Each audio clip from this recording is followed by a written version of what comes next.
Hey friends, my name's Aaron Ciotti. Everybody calls me Ciotti. Welcome to hell. Hold on. There we go, it's better. Welcome to Whoop Wednesday. Fair warning, I'm in a foul, horrible mood. So don't talk shit in the chat unless you want to get blasted. We're going to Maiden this 1S04 65mm rig tonight and do a bunch of tuning.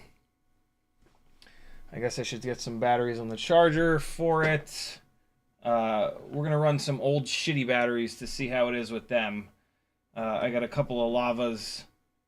And then, yeah, it'll be ready to go. And then this Saturday, I'm going to go chase RC drift cars, and we'll see how 04 it is. Should be really, really cool to do 100 frames, 120 frames chasing those guys. We're also going to talk about 3D printing, because this is now the most illustrious 3D printing channel on the internet. And we're going to talk about these GemFan 1511 or 1611 3-blade 1.5 mil shaft propellers, and that's about it. You were just watching me fly the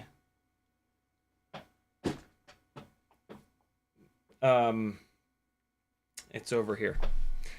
It's the 75 regular 75mm 2S 04 carrying build. It's plugged in. It doesn't need to be plugged in anymore. Hold on. Eject. I have to put propeller. For fuck's sake, man. Jesus Christ. Come on, god damn it.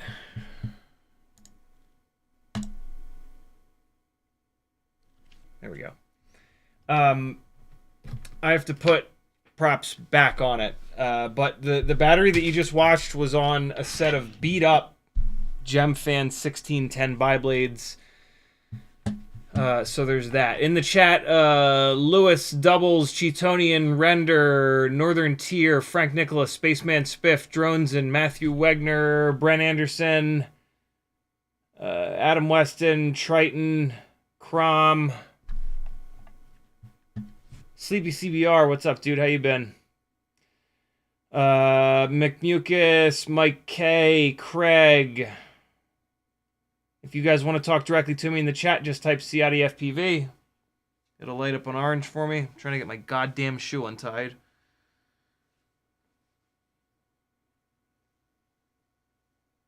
Come on, man.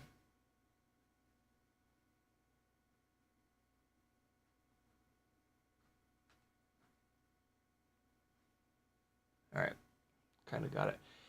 For those of you wearing headphones, you probably hear humming.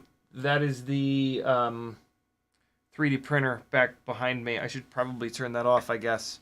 Although, let's do a test. Since this stream's going to suck anyway, let's do a test, and I'll actually run a 3D print. Run a... I don't know what the fuck it's called, man. I'll make the thing make things. And we'll see how obnoxious it is. And you guys can tell me if it's completely unreasonable for me to print during the live streams. I'm sure it is. No, there's no reason to do that. I'm sure it's obnoxious. I won't do it. Never mind. I'm actually gonna turn it off so that it stops humming. Oh wait, no. The humming is the dryer, the filament dryer thing. How do I turn this off? Do I hold this button to turn it off? I don't think I do. How do I turn this off? Tap this button? 7 hours, 6 hours. I mean, eventually it'll turn itself off. I guess I have to just pull the plug out of the back. There's no actual on-off switch. That's kind of stupid. All right. There we go. I'm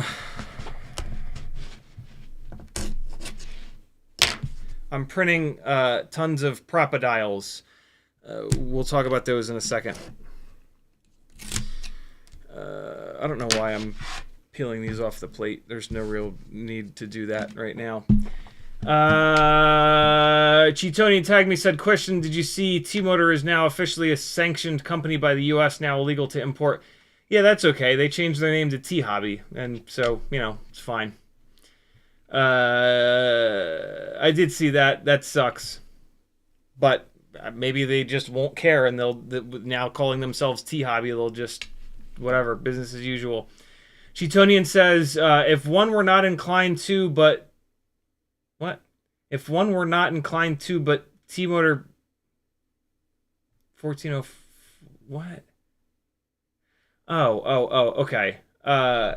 What's another 1404 that you'd recommend? The Axis. There's... Newbie Drone sells an Axis 1404 that's pretty much exactly the same. 2.5 Walk Snail Pro. Yeah, do the Axis 14. I mean, any 1404 to be honest, and any 1404 that's like 4500 kV or more.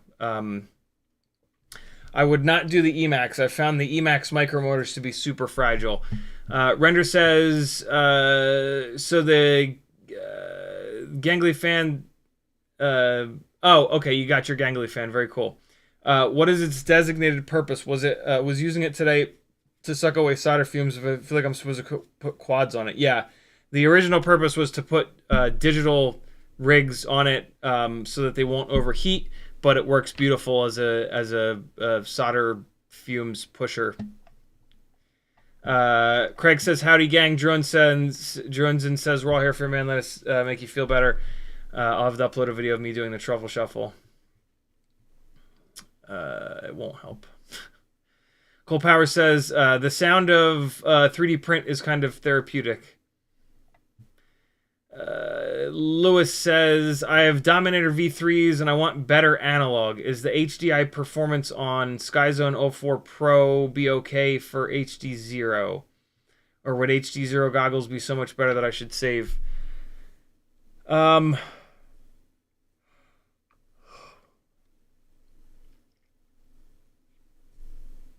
HDMI is going to add a little bit of latency. Not much, but a little bit. The whole point of running HD0 is to have super low latency, right? Like that's the one big thing that it does really, really well. I would say, like, look at the new HD0 goggles, but they're box goggles, and that's rough. Apparently they're going to be, like, awesome, but they're still box goggles, so that's kind of tough. That's a hard one, man. The HD0 goggles are very, very expensive. And yeah, they have the best possible DVR performance, but is that really worth all that money? So I don't know, brother. I mean, if you're using HD, like the main use for HD0 to me is like hardcore racing, and so if that's what you're doing, then I think maybe it is worth it to get the HD0 goggles. But yeah, I don't have a great answer for you. I don't know if I have any kind of an answer for you. I'm sorry, dude. I don't know.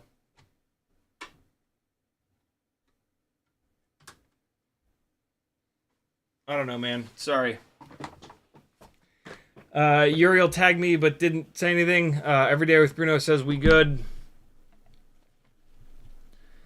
Uriel says put filament in box and put it on heated bed. Tip. I have a filament dryer thing that is sitting right next to it. It actually sits like in the perfect little spot. It's cool. Doubles FPV says run it. The sound of a printer in the background isn't going to bother me. Mustang Nebraska says beta FPV Meteor 85. Any idea why when I first arm and take off it wants to go pretty much full throttle until it gets above tree height and then calms down, maybe just on full battery? So you've got a PID tune that's too aggressive, or alternatively you can think of it as you've got a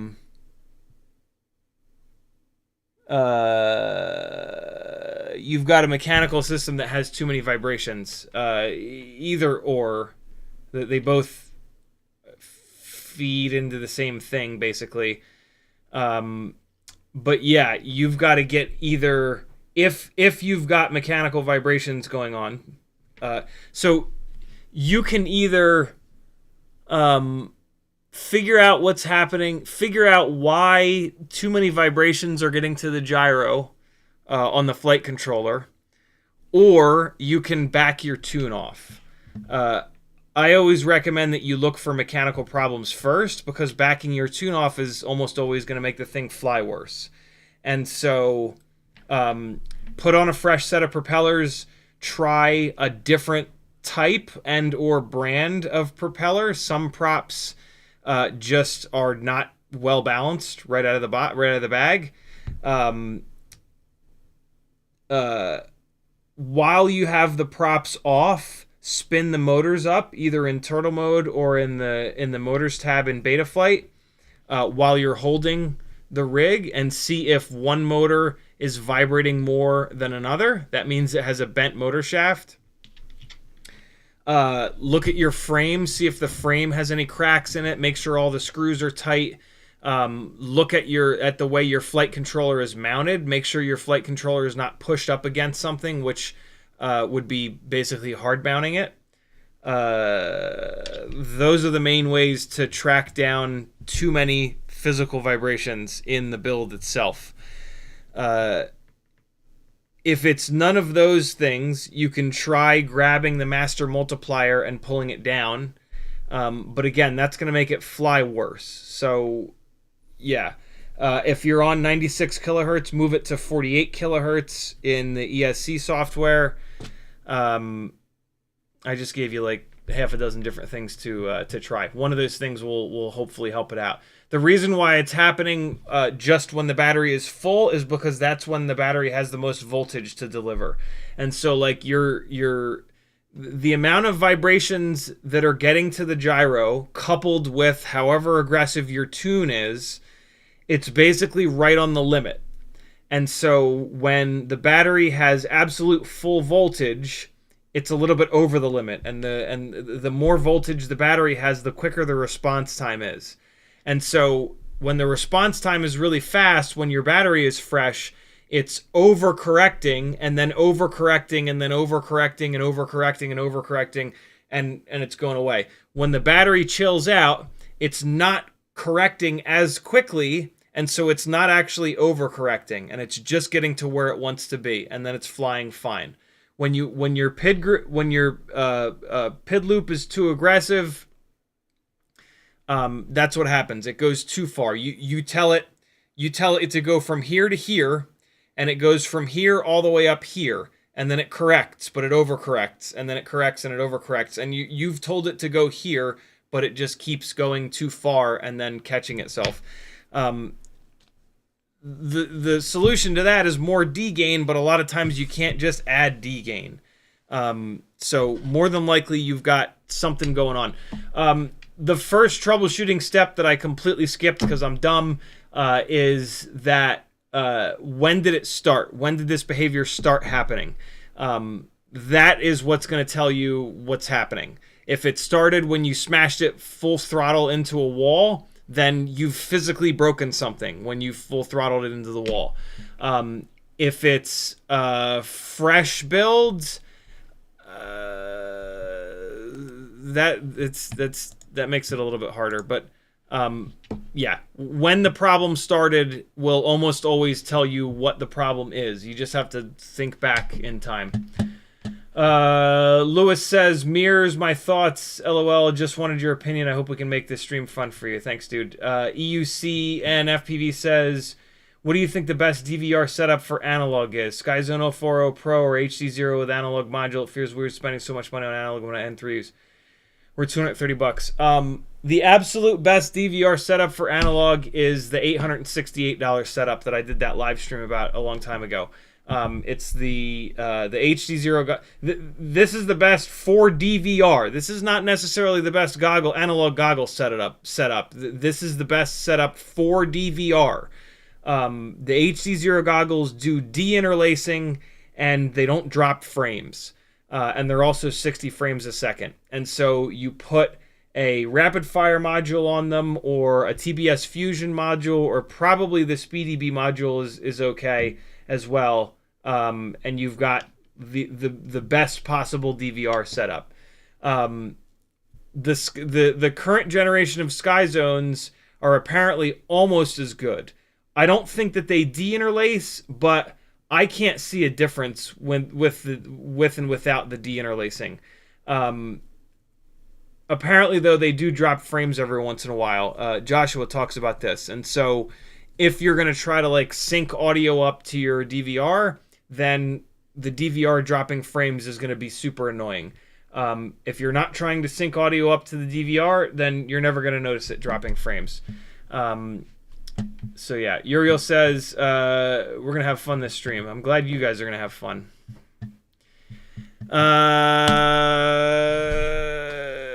All right, so 3D printing. Bambu makes it absolutely stupidly simple. It's ridiculous how simple 3D printing is nowadays. I've printed a shitload of these. So Chris Rennie, let me drop a link to his Instagram in the chat. There you go. There's a link to Chris Rennie's Instagram page. He created the Propodile, which just I absolutely cannot believe that it took until 2025 for someone to create this thing. But whatever, we have it now, and that's awesome. As you can see, you just slide it under the propeller, and then it gives you something to pull up on. It's just dead-ass simple. I don't recommend that you twist like that, especially if you're going to hold the bell of the prop. The motor shaft and the bell of the prop are laser welded together. Some Tiny Whoop motors have splines on the motor shaft, and the splines engage with the motor bell, and that makes it a little bit more resistant to that twisting force that you put into it. But even with the splines, you can still very easily break that laser weld between the motor shaft and the bell, with or without the splines, by twisting the prop as you're trying to remove it. The motor shaft has little C-clips on the bottom. Some motors have a C-clip on top of the bell, and then you've got your propeller up here. If you just pull really hard on the propeller, it is going to pull the motor shaft up, and it's going to push the bottom C-clip on the motor shaft up against the bottom of the stator. That is completely safe. You can pull as hard as you want on that propeller straight up on that motor shaft. It is never going to break that C-clip pulling up on the bottom of the stator. So that is a completely safe way of removing a propeller, is to just grab the propeller and just pull straight up really, really, really hard on it. The other super safe way of removing a propeller, that's putting no load on the motor bell, on the interface between the motor shaft and the motor bell, right? Because you are pulling, basically the prop is like this, and it's clamped really hard, and you're pulling up on that propeller, and that's pulling the motor shaft. It's not doing anything with the bell. It's just pulling on the motor shaft, right? And then the motor shaft is going to bottom out on the bottom of the stator, which is totally fine. The bottom of the stator, you're never going to damage it. And so just pulling up on the motor shaft is totally safe. Holding the bell and pulling up on the motor shaft is actually not all that safe, but you're not going to be able to hold the bell strong enough. If you start really cranking up with the Propodile on the propeller, the motor shaft is going to pull against that C-clip. You're not, with the meaty part of your fingers, you're not going to be able to hold the bell down so that there's a gap between the C-clip and the stator. As soon as you start pulling up on that motor shaft, that C-clip is going to push into the stator, and that's going to take the majority of the force. And so it's super safe, even if you're kind of pinching the bell a little bit to keep it from rotating or whatever, or just to give yourself a grip on it. I still think that the majority of the force is going to be on that bottom C-clip, and you're not going to be really putting any stress on the bell of the motor.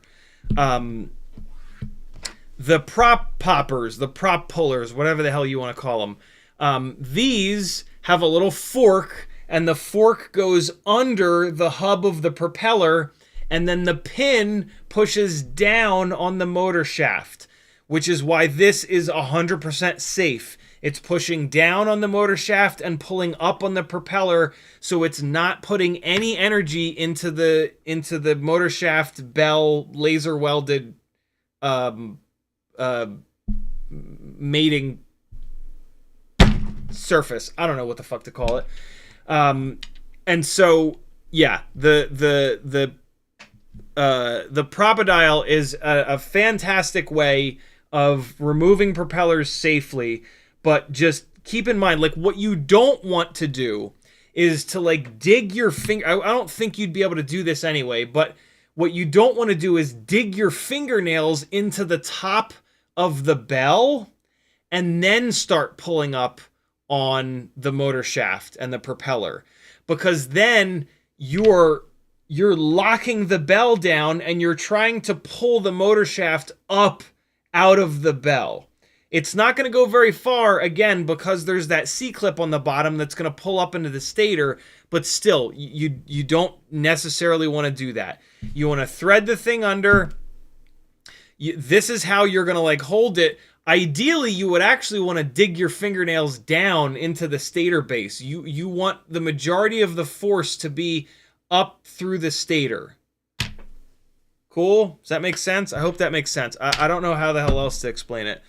But yeah, I messaged Chris and I said, hey man, do you mind if I print a ton of these Propodiles out and throw them into like all my giveaways and all the Etsy orders? And he was totally cool with it. So every single time that I have to ship something to any of you, you're going to get either a red Propodile or a violet TPU Propodile. I put a little Propodile.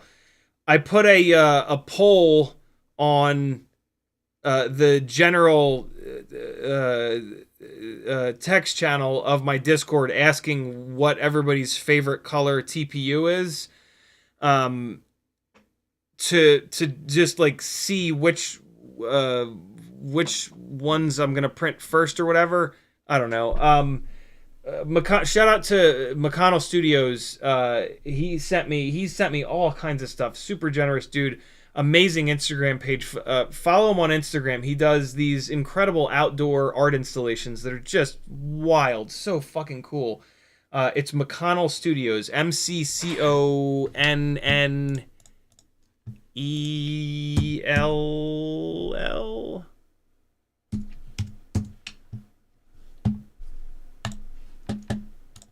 McConnell Studios. Here you go. Here's a link in the chat. There you go. Follow Matt. He's just a super cool dude, and he's just doing awesome stuff. He sent me sainsmart TPU in red, orange, yellow, green, blue, and then I had a whole bunch of the violet. So I have all those colors of TPU. And I'm 3D printing stuff now. So, yeah, if you need something 3D printed, I can hook you up. You're going to have to pay for shipping. Ideally, just buy something from my... What I'm pretty much going to tell you is, like, buy something from my Etsy store. And then I'll throw in whatever it may be. I'm going to talk to Timmons about, like, putting the bat wings up on the actual Etsy store, and sending him a couple of bucks because he spent a bunch of time on the design for that. I've already got, and I have something to do now while I'm answering chat questions, which is ripping support material off of 3D prints, which is kind of cool. And I'm kind of excited. This is a really good hand workout, hand and wrist workout. So this is kind of cool. Removing these supports is good exercise for me. I've been playing around with like regular supports versus tree supports. I did tree supports on this one. It seems like the regular supports are maybe better, especially for this small stuff. But I don't know. I'm already starting to kind of screw around. I changed a bunch of settings from Mads Tech's review of this printer. And a specific sainsmart TPU profile that I found from an FPV pilot that has a thing, and that immediately improved the. It was already damn good, like just out of the box, but it's now even cleaner, which is pretty cool. And yeah, I'm learning. I'm in like the learning phase. All I did yesterday was print. Because, you know, it's a shiny new thing. And I absolutely knew that this was going to happen. So thanks a lot, you dirty bastards, for continuing to push me to print things. And now it's like, okay, I don't even want to fly anymore. I just want to... No, it's not true. Yesterday was fun printing stuff. I can tell that I am going to piss away a bunch of time on this, but it's okay. It'll be fine. And yeah, so I've got lots of Propodiles now. The Bambu software is outrageously simple. There's every single question that I've had, I just type it into Google, and there's 14 posts on Bambu's forums with like the exact right answer. So yeah, that's been cool. I didn't even watch, like, I thought that I was gonna have to watch a YouTube video about it, but I didn't. I just kind of stumbled my way into it, and I was fine. There's like automatic, there's a couple automatic things that, and I just hit those buttons, and magically, like, this was the very first thing. These were the very first prints I did here. Like, look how stupidly good these are for just like fully automatic everything. I didn't do anything. I just like put the STL or whatever the hell they are files in, and I hit like automatic layout and automatic like rotation or whatever. I'll show you in a second. And it just made things.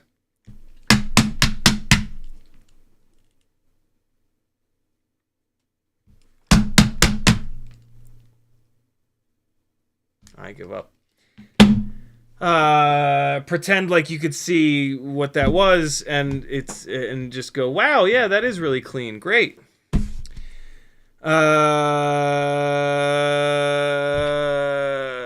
Here's what I did.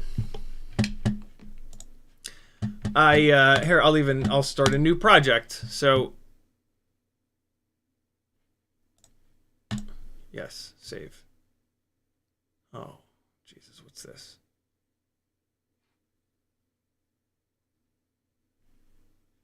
Yeah, use modified. Oh no, I didn't want it to go away. Well, whatever. I pulled a bunch of STLs in, and then I hit this auto orient button. I guess they're all already oriented properly. And then I hit this arrange all objects button, and then I hit slice plate.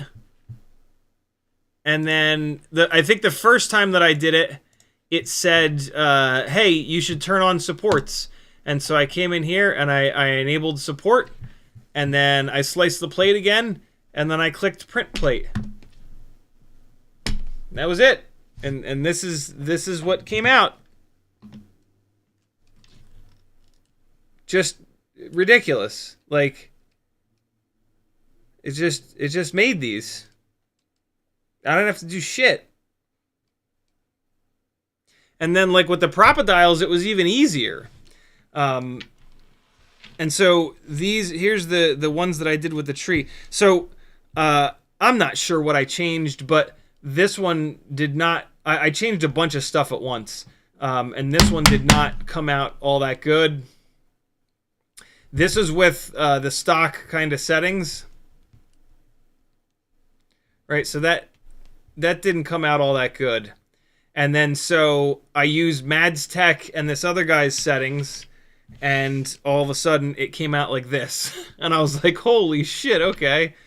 So yeah, I was really impressed by that. Really, really cool stuff.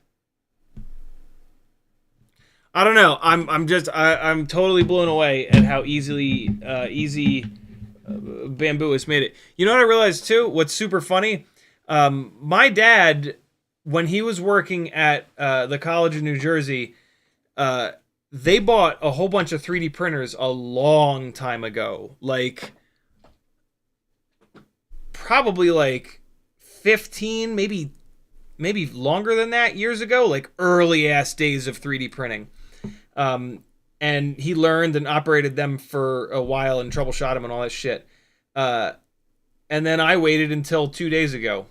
So in the Ciotti family, you've got like the earliest adopter and the latest adopter of 3D printing, which I just find to be absolutely hysterical. Now that I say it, it's really not all that funny, but you know. That's what you get with me. Uriel says, oh no, wait, hold on. I'm way behind on chat. YouTube did the thing.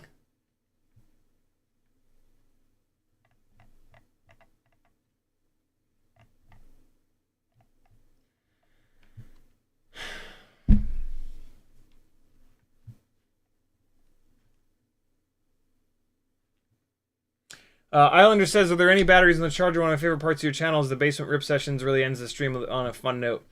Yeah, there's 6 batteries. I'm gonna Maiden the this 04 rig, which now that I think about it is a stupid thing to do because you guys won't be able to see me fly it.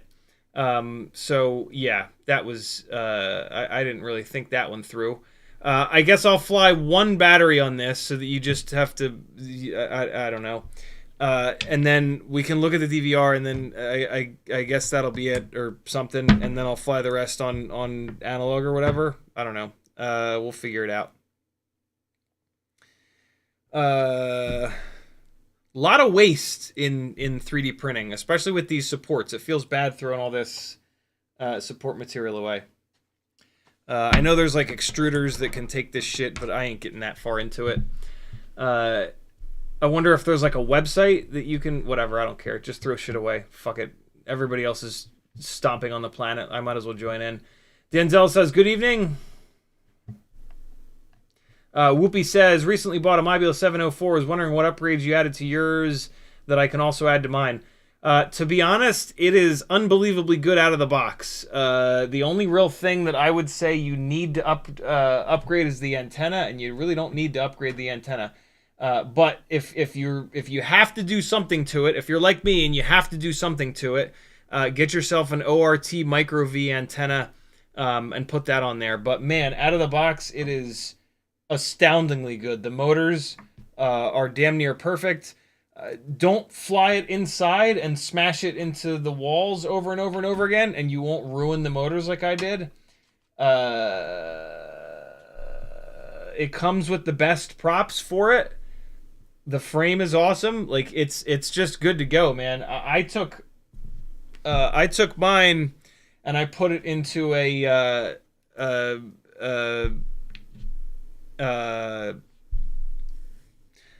Happy Model 85 frame with bigger motors and 2-inch props.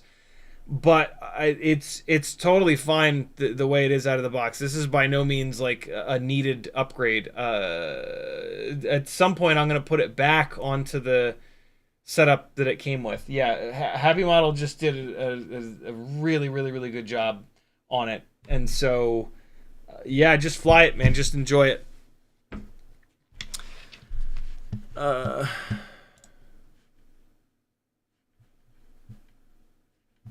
The computer's being a dick. No, I don't want to save. Well, whatever. Just saving a what TM? What the hell's? It's just Okay.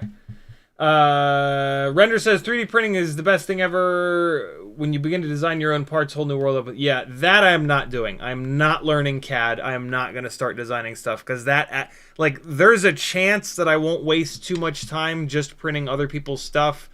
If I start learning CAD, I will never fly again. So I'm not doing that. Mustang Nebraska with a $5 super chat. Dude, thank you so much. I'm so sorry that this stream sucks a bag of dicks. He says, thanks for all your help. I'm having a blast flying Meteor 85 outside. It was a used custom build, Baby Rattel 2 and Flywoo Goku tuning noob. Very cool, man. Yeah, the 2-inch the 2-inch 2S whoops have really opened my eyes to like better performance in the wind or whatever, I guess. Uriel says, I said you would like printing. Drunzen says Bambu is a game changer. Craig says, wow, that's really clean. Great. YouTube just did the thing. Trying to find where the hell I was. BMF Space says snug supports work best. What are snug supports? In the supports drop down here, I've got... Oh, well, I don't have supports turned on for this one. This is my cam mounts plate here. So I do have supports turned on in here. No updating. Updating ruins everything. So I've got normal, auto, tree auto, normal manual, tree manual. Oh, look, snug. What's that mean? By the way, the tooltips that they have in here, amazing. Style and shape of the support for normal support, projecting the supports into a regular grid will create more stable default, while snug support towers will save material and reduce object scarring. Interesting. Tree support, slim style will merge branches more aggressively, save a lot of material. Strong style will make it stronger. Interesting. Cool. So I guess that's the next thing I'll screw around with is default versus grid versus snug. Yeah, these little tooltips are amazing. Absolutely amazing. Although it looks like there's not one for the threshold angle. That's a bummer. But the tooltips that there are really, really, really cool. Oh, they're just not popping up now all of a sudden. It might be like clicked onto the wrong thing or something. I don't know. Whatever. Usually the little tooltips work.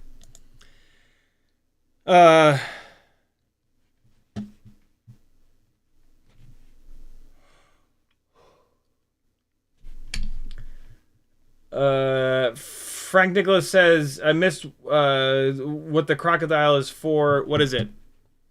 It's for pulling tiny whoop props off. It's hold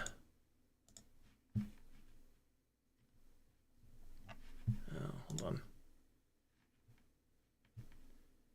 Chris Rennie designed it, and this is like this perfectly shows what it's for. It's awesome. Just don't, when you use it, don't twist. Just pull straight up, yeah, it'll put pretty much no stress on the motor shaft bell interface.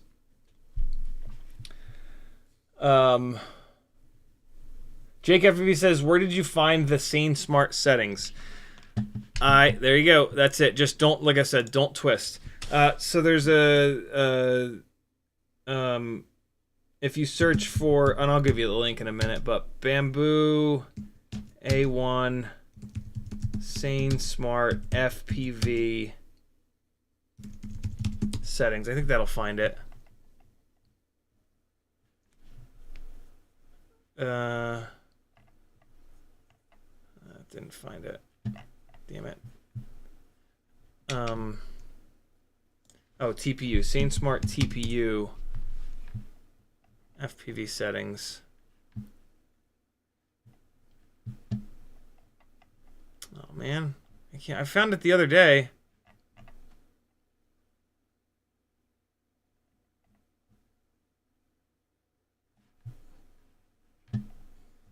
It was. It's linked on one of the like Maker World maybe. Yeah, it's on Maker World. Okay, hold on. So Maker World. Is this the one? No, this isn't the one. No, that's not the one. I mean, those would probably work, but yeah, I don't know. I don't know where it is.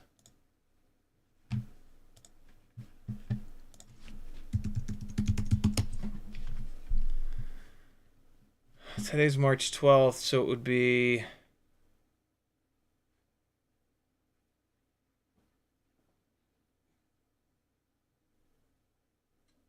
March 5th. This is it, maybe? Oh, fuck, that ain't it. Maybe it's not Maker World. Wait a minute, here we go. It is skit. Oh no, this is from a minute ago. I mean, this will probably work. TPU print profile. I don't know.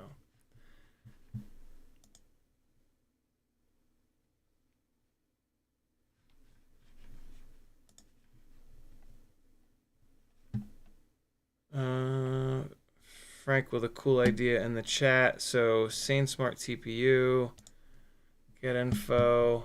Oh, look at that. I did not know that. Principles. It's from Principles. So instead of Maker World, if I type Principles, here it is. Yes, I mean, I don't know if this is the best one ever, but this worked really, really well for me. There it is in the chat. There you go. Tuned profile for sainsmart TPU 95A on Bambu printers. Yeah, these settings worked awesome for me that are in that. They're what improved the quality that I showed you a minute ago. So yeah, there's that. Okay.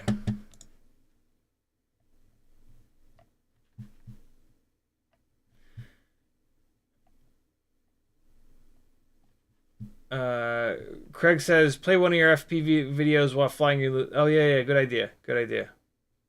Good call. BMF Spade says, time to do a stream building a Cosmos streamer. No, I'll just buy one of those things. I'm not going to build one of them. Apparently it's... Is it still hard to get Raspberry Pis? I don't know. Denzel the Turbo says, I'm just learning the CAD. If you need something, let me know. I like the challenge. Very cool. Thank you, dude. Frank says, for the sainsmart TPU settings, if it was a downloaded... Oh, yeah, we got that. BMF Spade says, you said it was on printables in last stream. I can't believe you remembered that. Good call, dude. All right. Oh, fucking piece of shit. Hold on.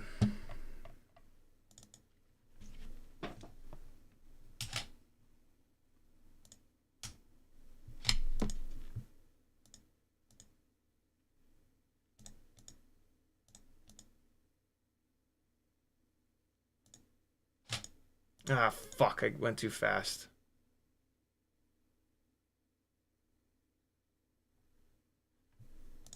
Come on, man. Jesus Christ. All right, there we go. Okay, so I guess that's all the 3D printing nonsense that I wanted to talk about. I'm not doing a good job ripping these supports off while answering questions. I need to get in the rhythm of doing that.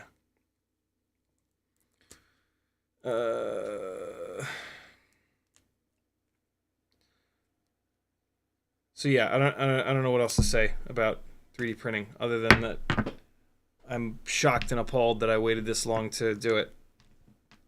You guys were all obviously right. I mean, yeah. Whatever. Better late than never. Sometimes getting these getting this support material off is hard as shit, especially on the really small stuff. It's tough. I'm blown away though by how reckless I can be with removing the support material. Like, I can just pull as hard as I want on it and like the prints don't rip. It's just crazy. I mean, it makes sense. They put a little I forget what the name is for it. A little knobble. That's one of the things that I changed. What is it? It's a is it the brim object gap? One of the changes in the settings is to change the brim object gap from 0.1 to 0.15, and I think that made a really big difference. This one that I'm pulling apart right now, this is before I made that change, and this is really hard to get some of this stuff off from these tiny little batwing mounts. Tiny little batwing mounts. It's tough, but it's doable. And then so like if I compare that, so I just did this batwing here. If I compare that to, shout out to Timmons for these batwings, by the way. All right, so this is the same. Oh, well, you know what? I changed it out of tree to the regular thing, but like, yeah, the tree supports seem to really be difficult to pull off. The regular supports, like, What a difference. It just, but I also changed that brim thing. I don't know. I've started to kind of mess around with like how much shit I can shove onto one plate at a time, which is kind of fun. How to like orient this stuff. It's fun. I'm shocked at how fun it is, and I'm also worried at how fun it is. So there's that.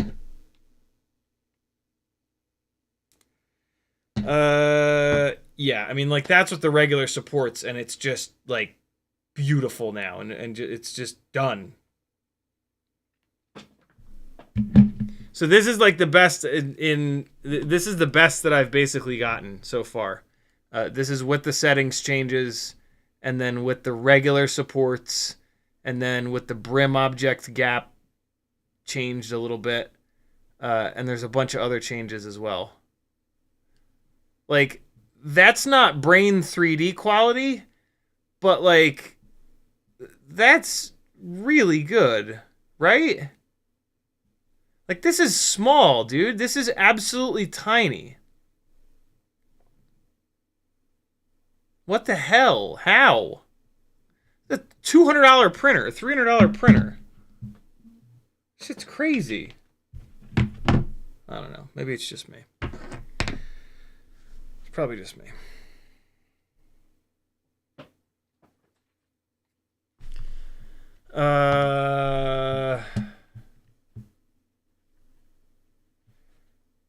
Craig says, do you need a Raspberry Pi if someone not using? Nah, thanks though. I don't want to dive into that. That's a nightmare waiting to happen. If it like, I have to buy a Cosmos streamer for the live broadcast stuff anyway, and so I'm gonna be using it in situations that are like really, really important, and I don't want to be the one that's like put it together and installed shit. You know what I mean? Like, I want it to come from the guys that have done it 500 times already. I appreciate it though, man. Yeah, these tree supports, not good for the little small stuff. This is a bit of a mess. I might actually trash this. This is ugly. Oh no, there we go. 5x loop helps with these tiny little things. I can kind of look and see where the little like tear lines are. Kind of cool. But yeah, tree supports were not the way to go on this one. Again, good little hand workout though, which I need desperately.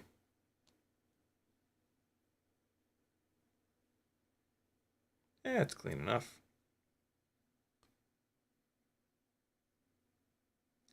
Not all that clean.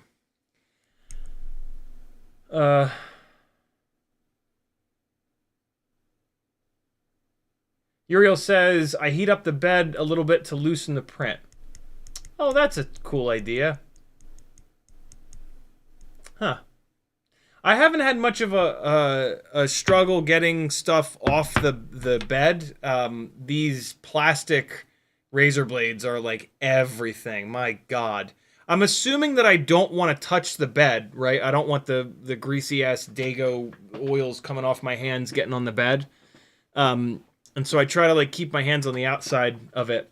And this is just amazing. You just ram this into shit and it just pulls a corner up, and then, yeah. Very, very cool. I never knew what plastic razor blades were for until yesterday. Cole Powers says, oh no, Mustang Nebraska says, your constant commentary makes listening to your streams easy. I'm off to bed. I'll finish watching later. Thanks for hanging, dude. Sorry, yeah, sorry this stream sucks, but the rest of them are pretty okay. Cole Power says, brim is for the build plate or may affect support towers insofar as their spacing from the print. Speculating. Let me see if there's a tooltip for it. Yeah. A gap between innermost brim line and object can can make brim be removed more easily. Huh. It's in the bed adhesion section. Yeah, I don't know. But I didn't increase it much, from 0.1 to 0.15. Well, although that's actually quite a bit. That's 50% change.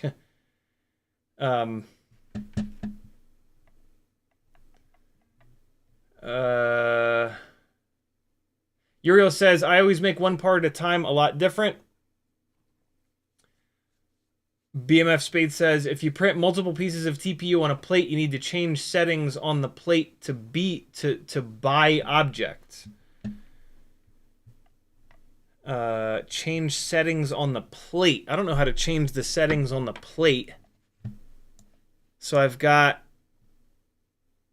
So I can... Oh, plate type. Textured PEI plate.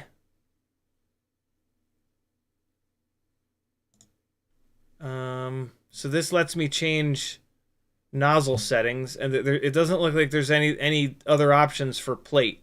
Cool plate, engineering plate, smooth PEI plate, textured PEI plate, bamboo cool plate, super tack. And then there's some filament settings. I did change a couple of the filament settings in the generic TPU thing. Yo, Bambu does something really cool. If you've changed something in here, they make this red, and then they highlight the thing that you've changed in red, and then they give you the little option here to reset it. Really fucking cool, man. Makes it like it takes all of the fear out of making changes. Like, you know, you're always afraid that you make a change out of 1 in 1,000 things and you forget what it was, and it's stuck in the modified state forever.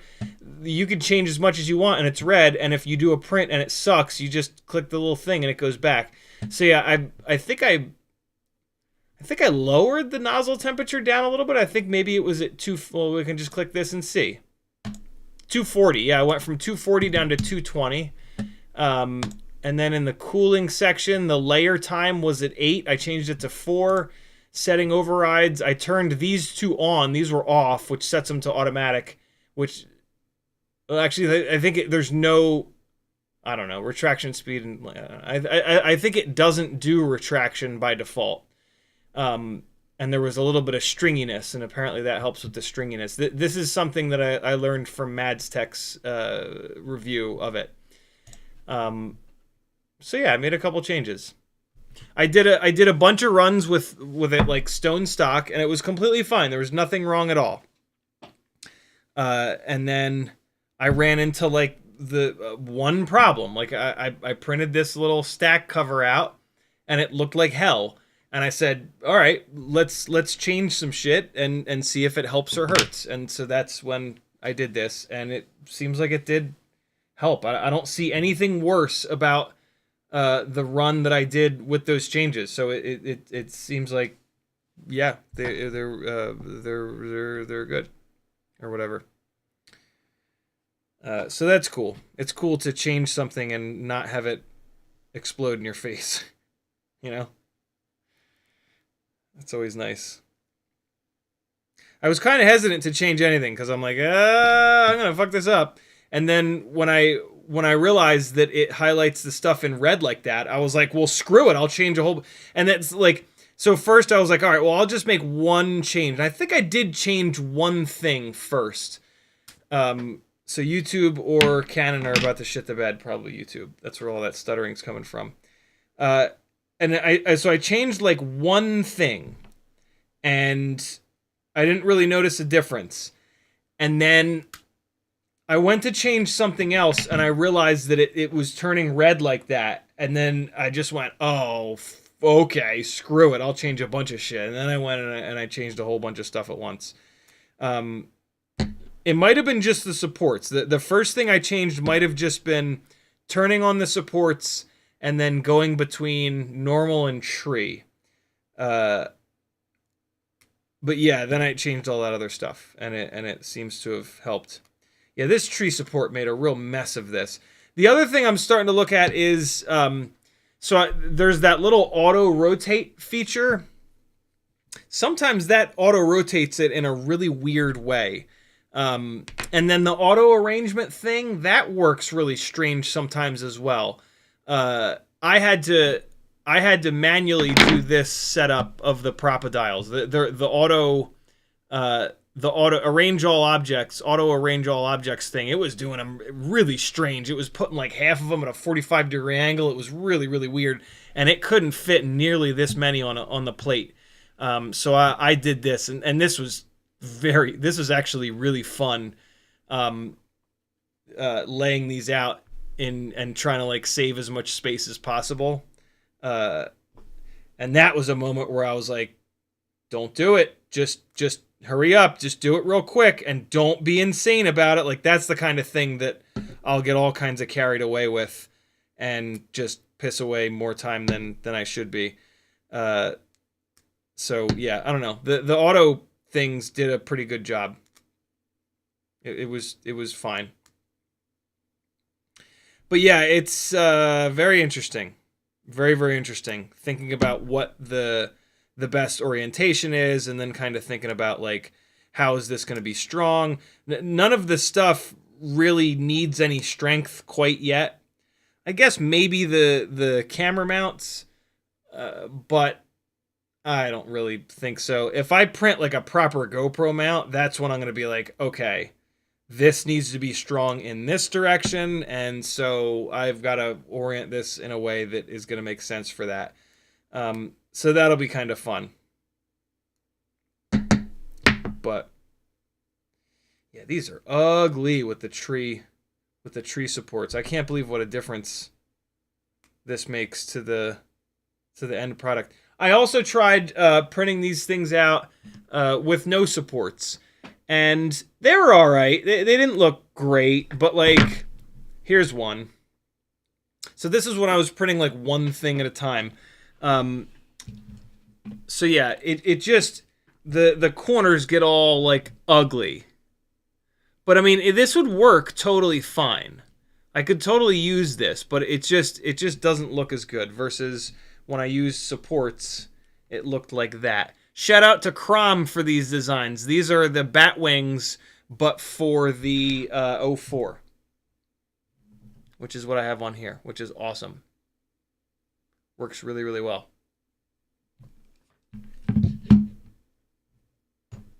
So yeah, yesterday was fun, messing around with that stuff. And now I'm throwing lots of TPU in the garbage can. Uriel says, learning curve, give yourself time, you'll be the best. Cole Power says, it's not just you. I've been into 3D printing for almost 10 years and I still find it mesmerizing. Nice. Jake FPV says, you have the AMS combo, right? Multicolor stuff is very fun to mess with as well. No, I don't. I don't want to get that deep into it. I got the 3D printer for free as I won the micro edit competition at Rampage last year. So I have like no money in this other than some filament. I don't want to do the multicolor stuff. It is tempting because it is kind of annoying to have to unload and then reload filament. But you know what? I'm not gonna have 4 filament dryers. So yeah, no, I'm not doing the AMS thing. 1 filament dryer, put the shit in there, turn it on, give it a few hours, print everything in that color that I can possibly think of, and then, you know, next. That's fine. Frank Nicholas says, I use Clorox cleaning wipes to clean my Bambu bed plates, removes glue and other adhesives you might use depending on what materials models you're printing. Very cool. Clorox cleaning wipes. That's super easy. All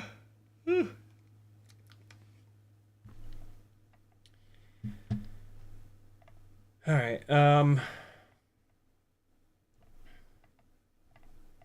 Looks like there's a big old 3D printing conversation going on in the chat. Very cool. You guys are the best. Denzel the Terrible says, a brim is the little halo around the base of the object and the base of the support. Okay. Helps small stuff stick to the bed. Okay. So it's this. It's this bit here. This little biddly boop. Got it. Got it. Deadzilla Trouble says under objects.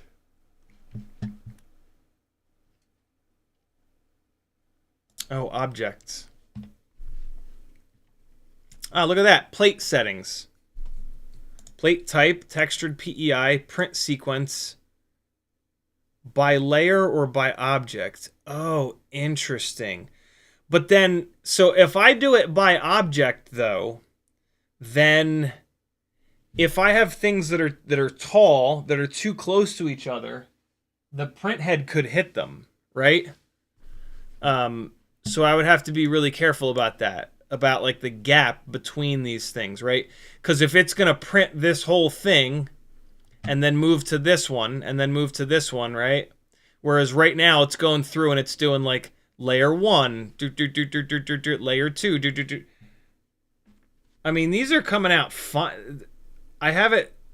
How much better could it be? It's doing layer by layer. How can it be better than this? This is this is awesome. I'm gonna guess that that's more for tall things, because the taller they go, the taller they are, the farther they are away from the bed, the heated bed, so they can't. Like, I'm assuming that the philosophy behind printing one object at a time is that you keep the heat in the TPU. And so, by layer like this, it's gonna do, you know, but like, let's say it starts on the top right, it's gonna go this one, then this one, then this one, then this one, then this, and this. By the time it gets back up here, that first layer is gonna be totally cool. And then, but I guess maybe these things are so low and so short that they're still staying nice and warm from the heated bed, maybe? And so, okay. Interesting. By objects. Neat. What the hell is a spiral vase? Spiralized, smooths out the Z moves and the, I don't know, it's too many words that are confusing. First layer, filament sequence, auto, other layers, filament sequence. Okay. So by object, interesting. So that'll go through and print one Propodile and then the next and then the next. That's cool. Okay, I'm down with that. I'm going to do that on both of these. And then we'll see if the print head smashes into the other things. I'm sure that there's a in here, so that's auto spacing? I thought that I had turned off auto spacing. Huh. I'm assuming that the auto spacing will keep enough of a gap between each one of them. But the auto spacing, let's see if it does it. Yeah, see the... Oh no, it is keeping it on one plate. Look at that. Okay. So yeah, I'm assuming that this will be fine with the auto spacing. It's on this one. I had to turn the auto spacing off on this one. Yeah, no, it's... I'll be damned. Well, whatever. On one of these, I swear to God, I had to turn the auto spacing off because it refused to put them close enough together, and it was creating a second plate, and I'm like, no, you'll be fine. But, yeah. All right.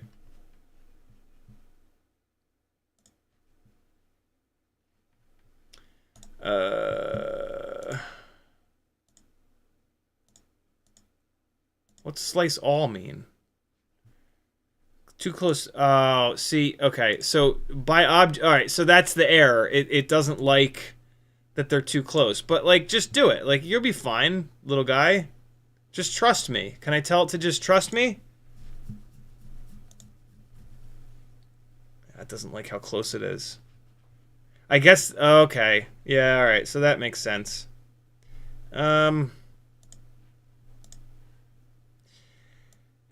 It's a bummer. I wonder if I can just tell it to chill out. Just do it anyway, bro. Objects. Oh, you piece of shit. God damn it, Canon.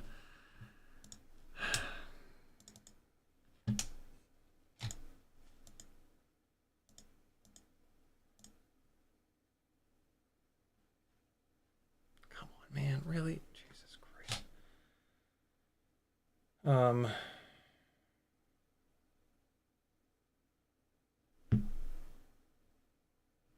on, man. Oh my God.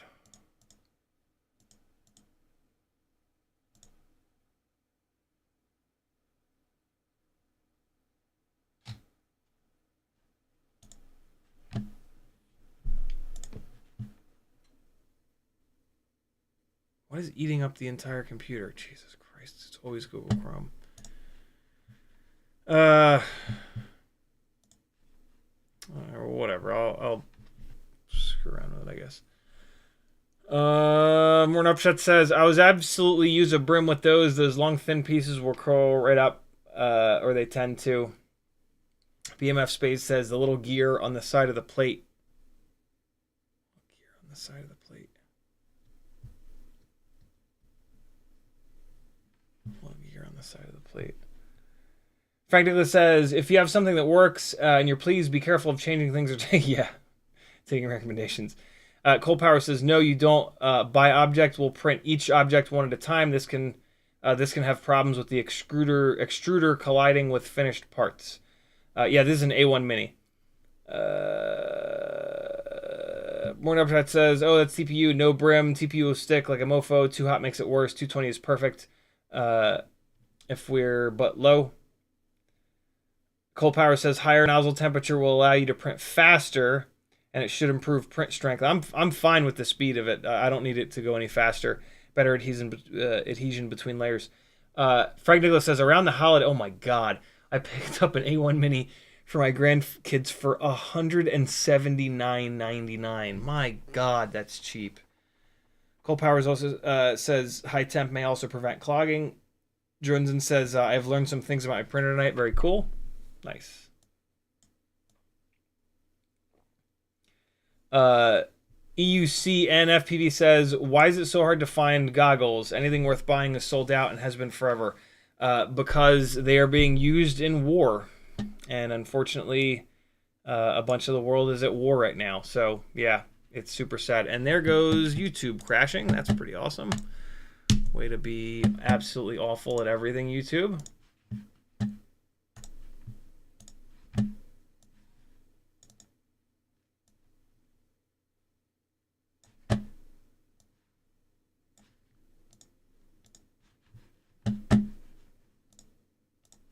All right, we're back.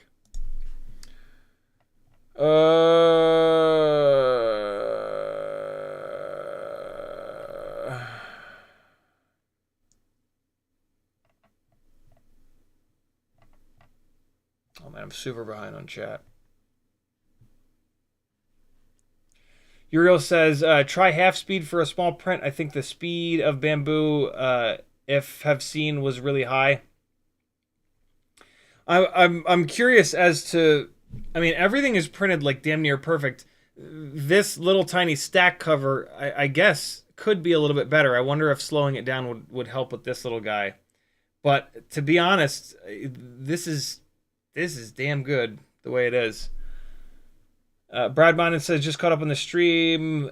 If you are willing to send me your printer poop, there's a local company here that will turn it back into a roll. Nice, I'll do that. I'll start saving it. Very cool. Cole Power says, auto orient is okay, but I don't like the auto rotation. It also won't rotate the infill grid orientation, so I don't use auto rotate. Interesting. Cole Power says, try printing the Batwing vertically. That's a cool idea. I'll do that in the next one.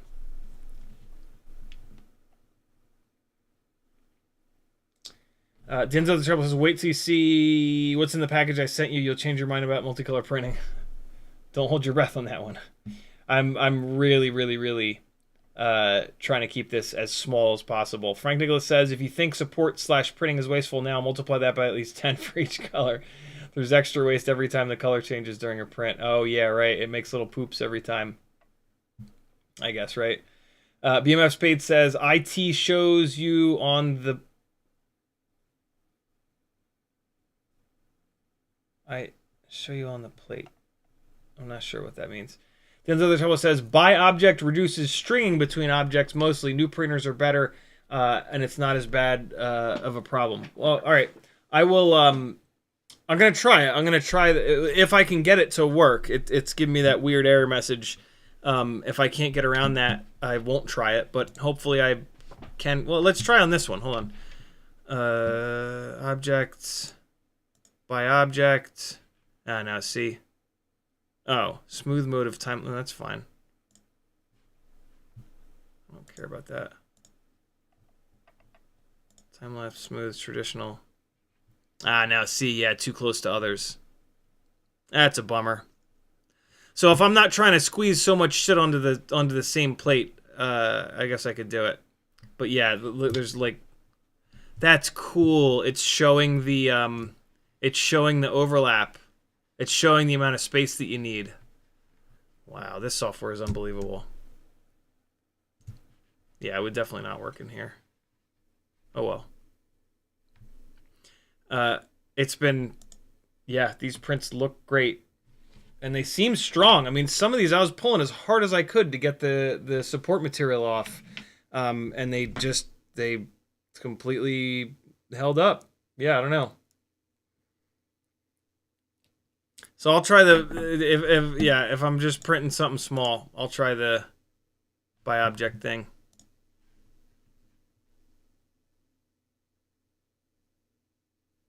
I don't know why I just did that. Okay. Uriel says, when print goes wrong, only one goes wrong, not the set. By doing it by object, I guess. Uriel says, higher prints, I use two-sided tape.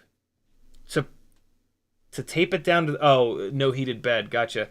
RC Thrill says, print too close to the edge. I'm not... Yeah, it gave me a warning about that at one point. Yeah, I don't know. Cole Power says, you need to check the trust me bro option. Uriel says, an enclosure for a printer also helps with temperature problems. Yeah, I remember like in the olden days of printers, that was like a big thing, is building like an enclosure around it to keep all that hot air in. BMF Spade says, for those, take off by object, or you'll have to change your spacing. Gotcha.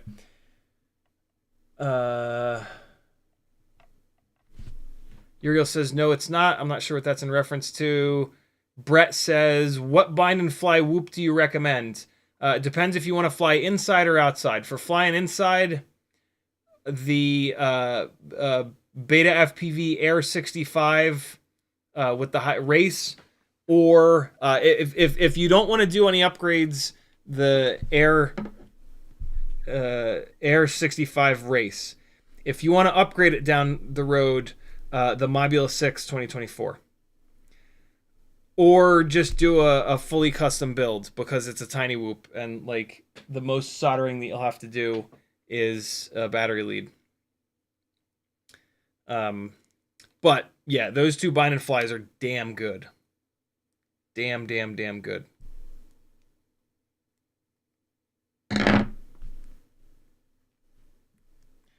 Cinestyle says, hi. Render says, that feature works when you have issues with stringing between prints, but if you have no issues, there's no reason to print, not to print all the parts at once. There's technically benefits. Okay, interesting. Islander, yes, I am gonna fly. I guess it's about that. Oh god, it's 11:25 already. Okay, so yeah, and I don't want this to become a 3D print live stream. And stay with FPV. All right, let's get this cinematic 65mm 1S rig into breaking the support material away is satisfying in a way that I wouldn't expect. It's like a little bit of a physical challenge, but it's also like all encompassing. I just want to sit here and rip support material. Also, like, there's a whole bunch of prints sitting in front of me that need support material removed. So it's like I feel like I have so much work to do right here. I need to like do it. You know? That's not a good thing. The last thing I need is more impending work sitting in front of me, making me feel like a shite.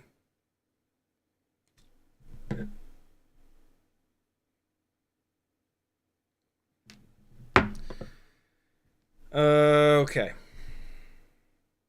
So, the rig that we built last time. Let's get it into beta flight and start clicking buttons. This is the little beta FPV dongle thing that you got to plug into the little JST port. And all right, we're good. And so now we're going to hook up USB-C to it. Oh, I didn't update the I meant to update the DJi air unit. That was kind of silly. I hope it'll I might have to, and it takes a while to update, whatever. Okay, launching beta flight. Tunning says ripping support material is a great tactile experience. Yeah, that's too. Yeah, okay.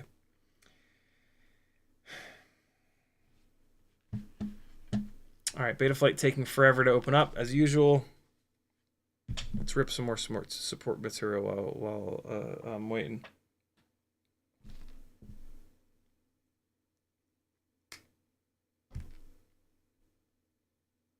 Man, that one came off. Every once in a while, they just come off in one big hunk, and I feel like I did something right.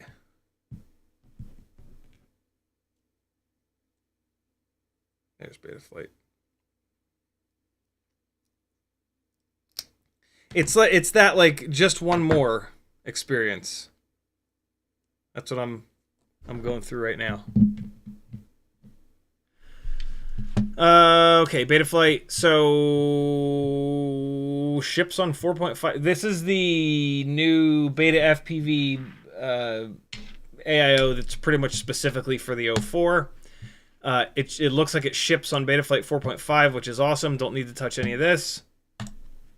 Configuration. I'll put my stupid name in here. Accelerometer is on. Arming angle is turned off. That's cool. D-shot beacon is turned on. Good job, beta FPV. I am going to have to rotate the gyro. Air mode is permanently on. OSD is permanently on. Great. Save and reboot, and then I'll figure out what the deal is. Because I mounted the AIO like kind of backwards. So this is nose down, and it's actually going nose up. And left is right, and right is left. So I just needed to go 180 degrees on it. So we're going to go yaw. 180, and that'll fix it.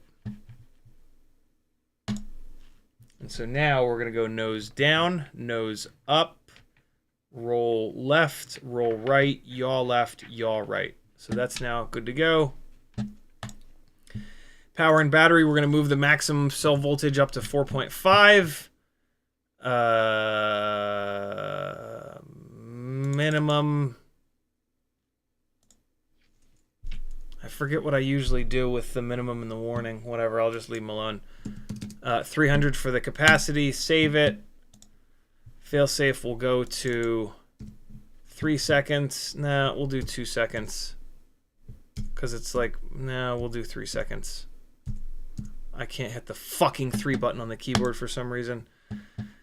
Alright. Oh, wait, no. Presets. So we're going to do... it was not a BMI 270, so I'm going to actually leave the filter settings alone. We're going to go Express LRS 250. We're going to do HD Freestyle, and that's it. Pick that. That's going to add a little bit of stick smoothing in.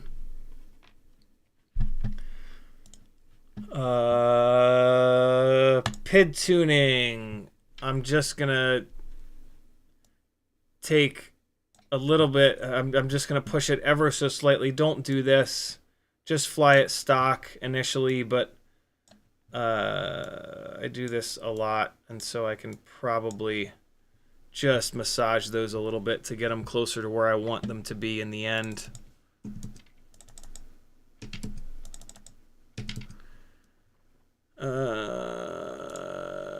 Dynamic idle we probably won't use.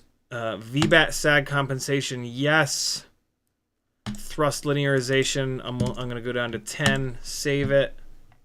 No drastic. Why is it on profile 3? Jesus Christ. Well, so I can go to profile 3 and I can copy the profile to profile 1. Why would they ship it on profile 3? That's so silly. So now profile 3 and 1 are exactly the same. They ship it with rate profile on profile 2. How weird. Okay, so it's on profile 1 now. I copied it over. Rates, we're going to go 40. Not 400, you jerk. 700. And then lots of expo. Throttle mid, I'm going to take a guess that it's going to be around 35, and I'm just going to put a little bit of throttle expo in, and then I'll adjust that.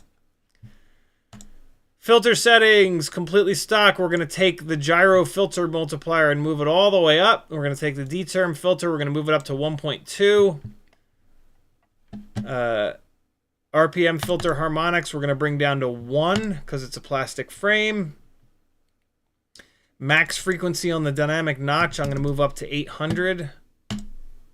And everything else I'm going to leave. Again, not major changes, but just tiny little things. Now the real fun begins. I don't know why it's hung up here. Oh, boy.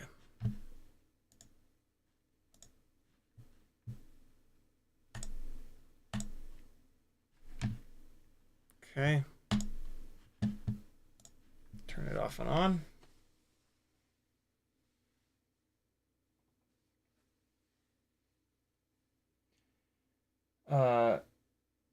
Oh, I'm going to try to use the binding. I was just thinking, why can't I think of how to put the transmitter into bind mode, but I'm going to use a binding phrase. Oh, boy. Please cooperate. Please just be cool. I'm going to switch this to TAER.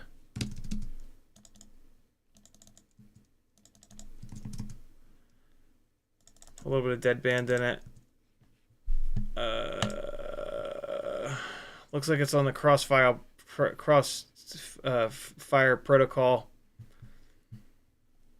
So I don't have an option to put the binding phrase in here.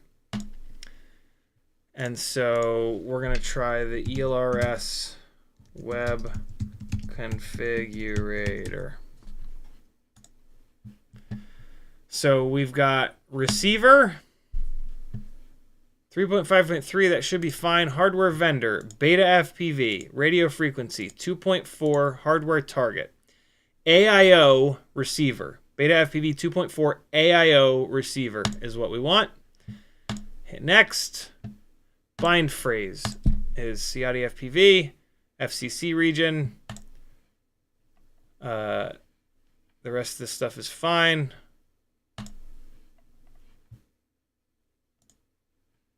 Why is next grayed out?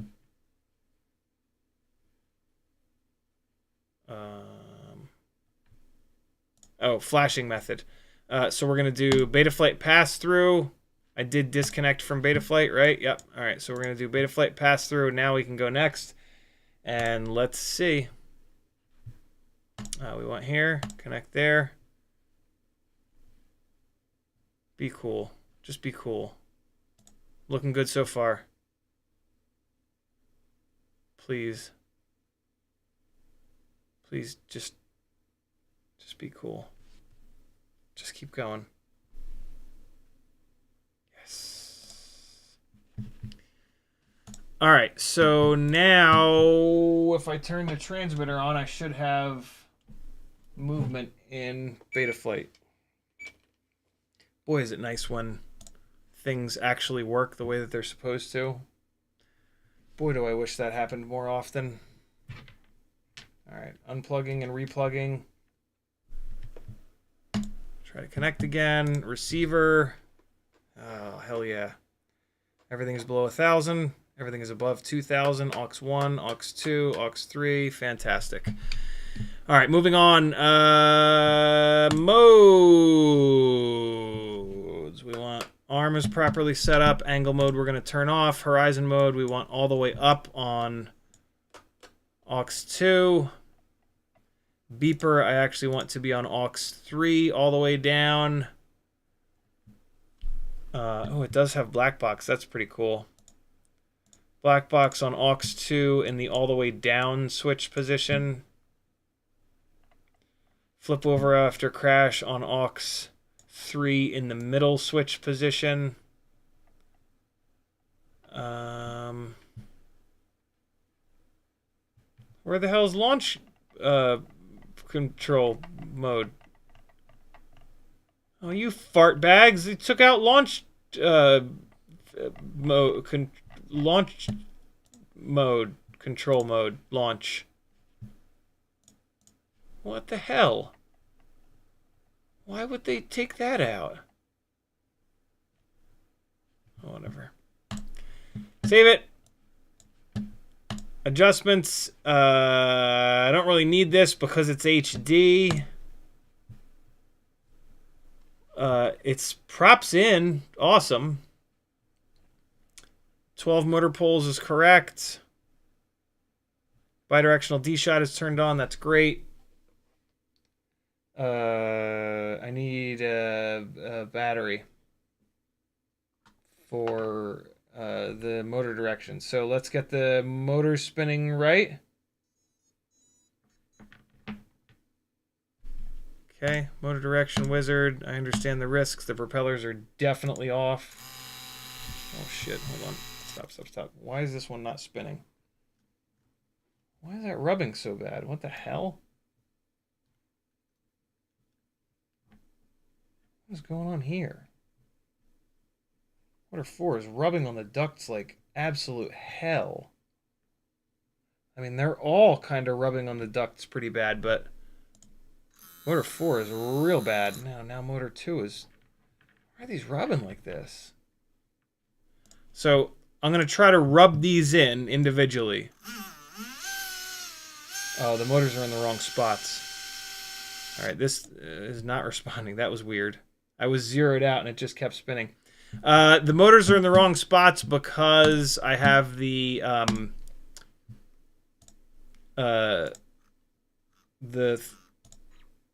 AIO rotated around.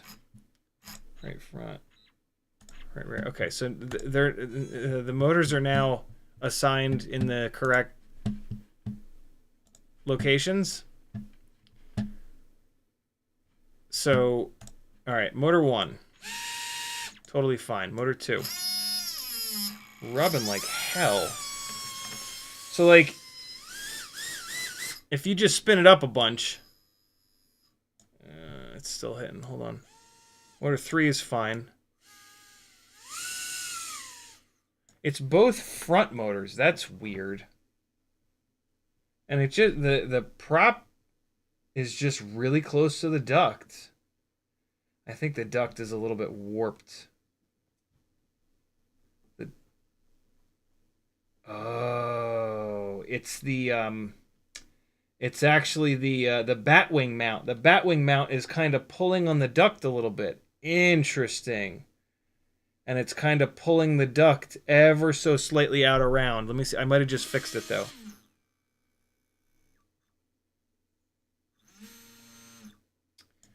Never thought about that. Okay. So, motor 2. Motor 2 is rubbing like fucking crazy. I mean, you can just, like, crank it up and let them... The props will rub themselves in. You know what I am noticing, too? These are sitting really low in the ducts. So these are the new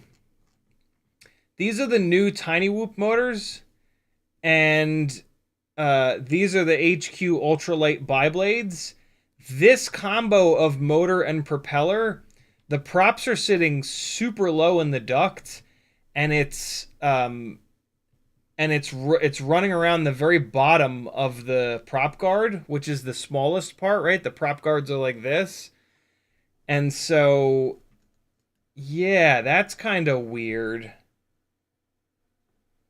I might need to run motor spacers, which would really suck, because this would become a lot heavier if I have to do that. Let's get the motor spinning the right direction, though. I think I freed them up enough where, yeah, all right, so we're good. Motor 1 is wrong, 2 is right, 3 is right, 4 is wrong. Let's see if they'll actually reverse. 1 and 4, and now they're correct.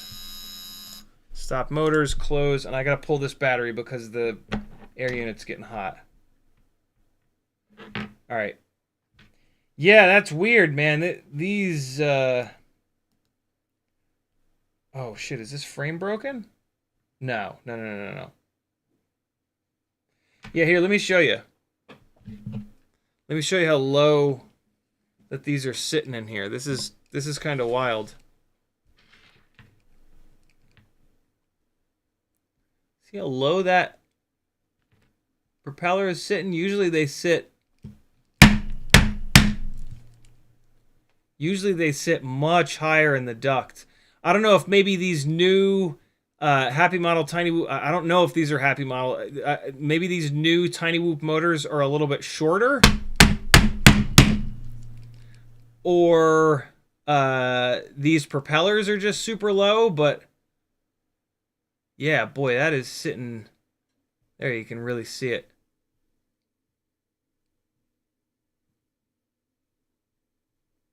Damn, it's catching on the support. It's catching on the duct support. It's sitting so low. Damn. That's annoying. I don't really know what I'm gonna do about that. Oh yeah, I can actually see it. I can see it starting to hit on that support. Shit, man. Well, maybe I'll switch to the tri-blade props, but let's just keep going, I guess. D-Shot 300 motors are now spinning correctly. OSD, I've got a chunk of CLI commands here that'll dial in the OSD.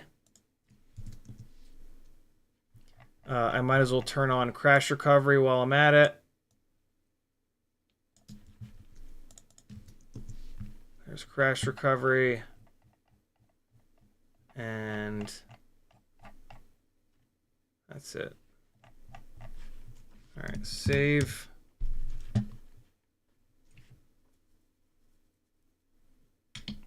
Disabled Conjure Android says because there's no C-clip on the top anymore. That's absolutely it.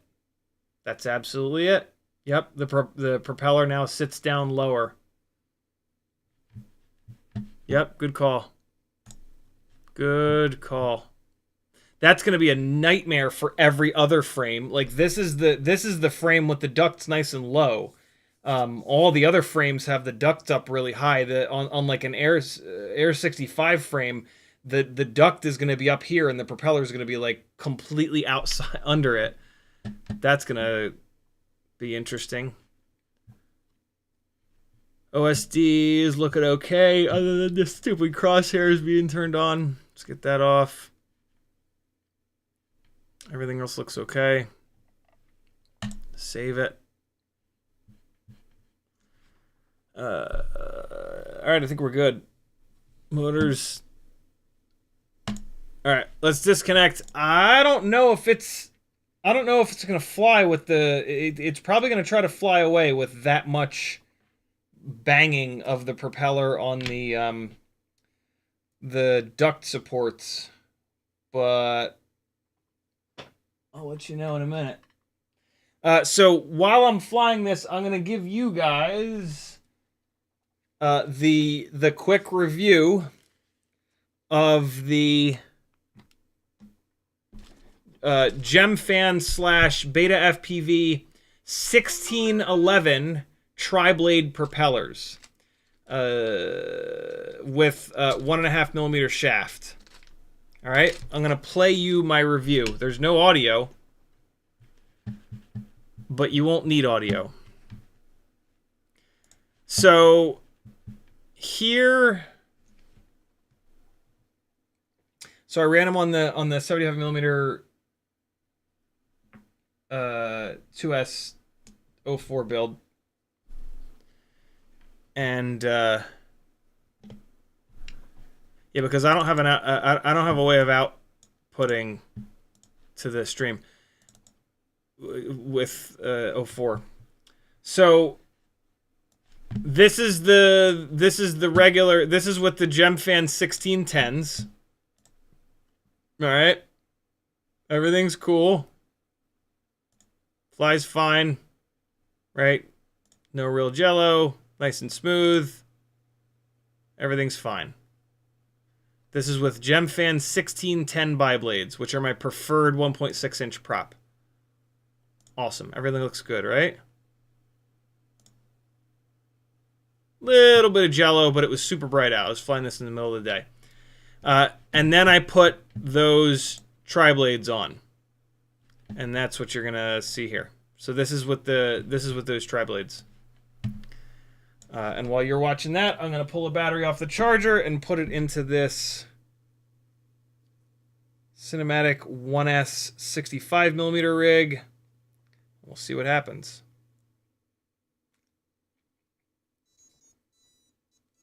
With its little headlights, which I just find to be absolutely adorable. Oh, okay, so it's not bound. I have to bind it. How do you do that? You hold the middle button here, I think. 1, 2, 3. And then I gotta push the bind button on here. Flashing red, green. It's probably gonna be a version mismatch, but that's okay for the time being. Oh, fuck you!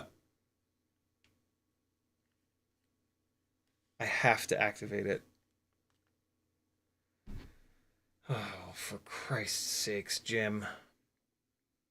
Well, let me see if this thing hovers just for the sake of it. Absolutely hovers.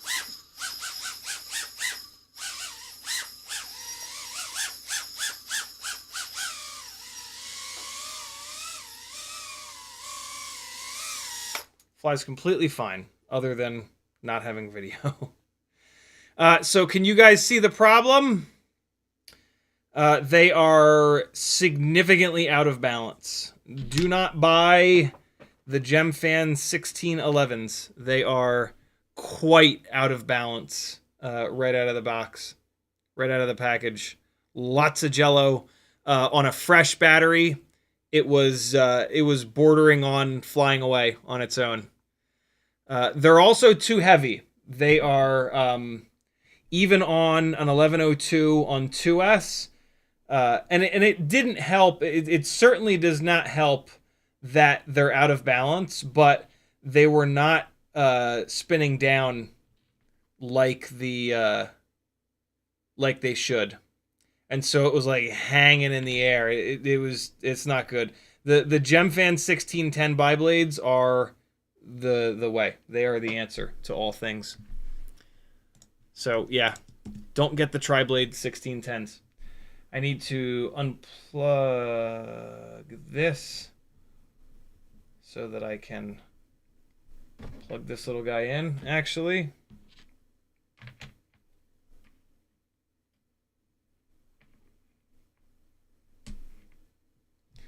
And then I need to fight with, hopefully not fight, but let's see if...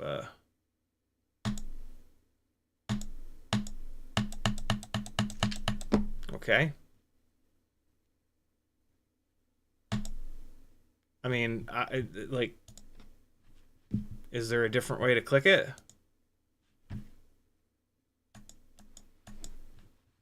Okay, that was weird. Hey, it worked. All right.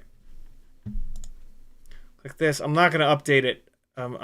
Hopefully it asks me to do the thing. No, don't. Just let me register it. You idiots. Just let me register it. Come on, please. Oh, you fuck.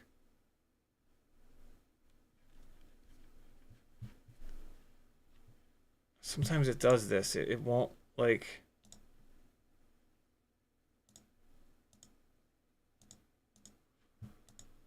Ugh!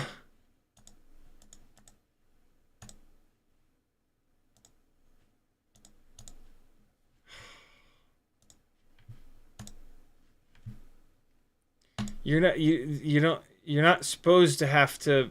Oh my god. Oh, needs battery for registering. That's it. Good call. Good call. Good call. Good call.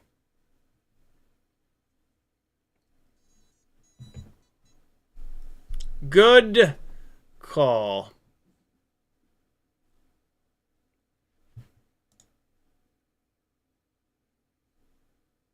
Come on, man. There it goes. Yes. Hold on. I don't think that'll show anything weird, but activation success complete. Okay, cool. I will update it another time. Man, I gotta be really careful about how I grab this thing because there's a bunch of like wires and shit hanging off the top. I gotta make sure I don't like pinch it. Like when I go to grab it to unplug the so the USB is over here. And so I wanted to grab it like this, but under my thumb right now is the MIPI plug. So I got to be really, really careful and make sure that I grab it in a safe spot when I'm unplugging and plugging USB-C. Why does USB-C plug in so fucking hard? Like, who thought that would be a good idea? It doesn't need to, like, be like that, yo. All right. So that was some flying with the 2-inch rig. Here's the, the 1.6-inch rig. Here comes the 2-inch build. Flying today as well. While I fly this thing to give you guys the Maiden. So yeah, here's the Maiden, my friends. Again, sorry that this live stream sucked. I just, I'm hurt. And when I'm hurt, I act like an asshole. Alright. It was a little windy today, for the record. It was not a windless day.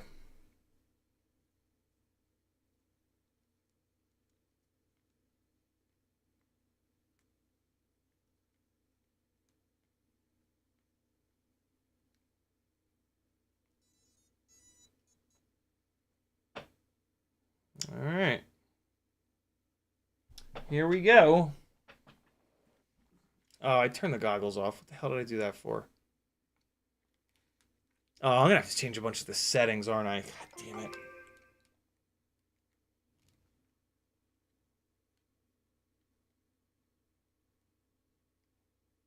Well, I'll talk you through the settings that I typically change on this.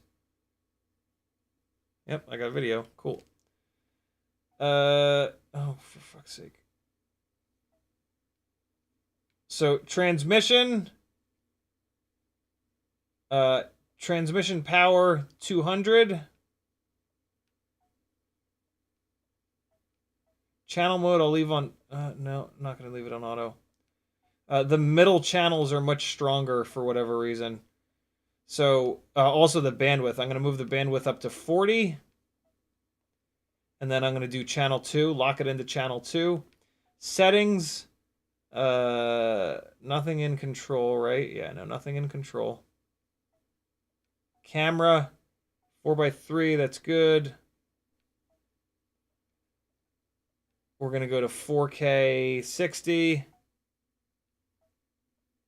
Camera FOV normal, right? Yeah, that's the only option. Rock steady off. Auto ISO limit. We're in the basement. I'm going to do that at 800. Grid lines off. Center point off. Safe zone off. Advanced camera settings. Record with both. Camera view recording, yes. Auto record on takeoff, no. Color normal. Sharpness 0. Should be fine. All right. Good to go. Get out of there. Pull up from the bottom. On goggles 2. Mode. Fuck it. I'll leave it on auto. It'll be fine. White balance is on auto. I don't want that. I set the white balance to 5500. That's like daylight. And then you can correct it after the fact. Color normal. Auto limit. ISO limit 800. Fine. Shutters on auto. I don't love that, but here we go. Teddy, please. Recording. Getting the record screen out of the way. Oh boy, it is nose heavy. Oh, angle mode was on. And we're up!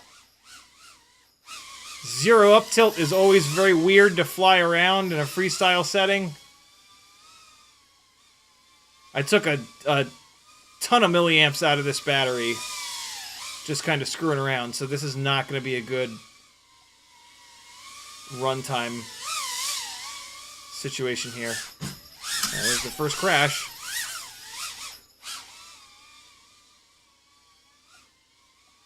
I just banged it into the ceiling for no good reason.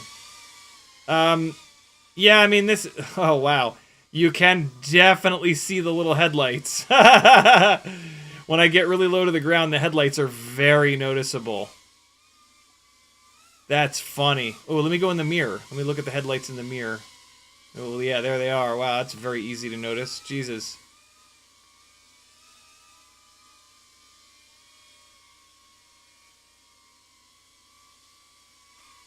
I'll be damned. Okay. So, yeah, the headlights do make a huge difference. I'm probably going to put some black E6000 over them. That's a bit much. I mean, it is really dark in here. The ISO is really cranking up.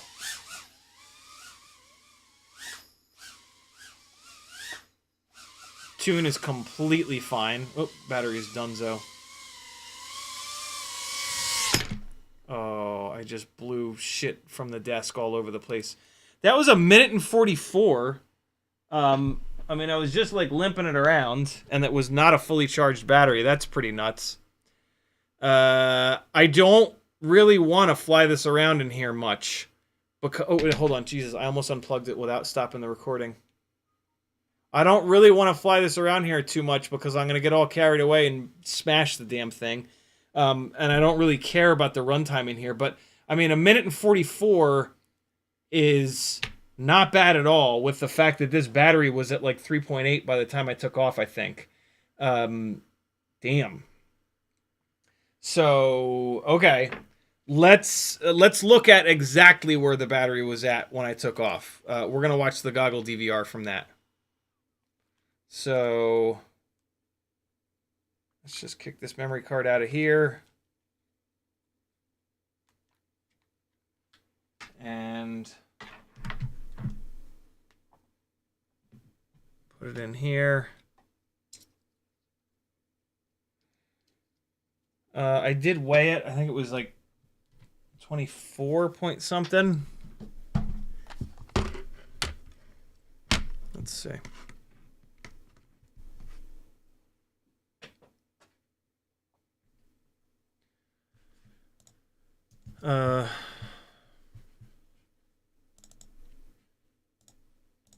Here you go. This will have all the stats. 3.8. The battery was only at 3.8 when I took off, and that was angle mode was on. You can already see the lights. Wow. So the runtime is not bad. Jesus.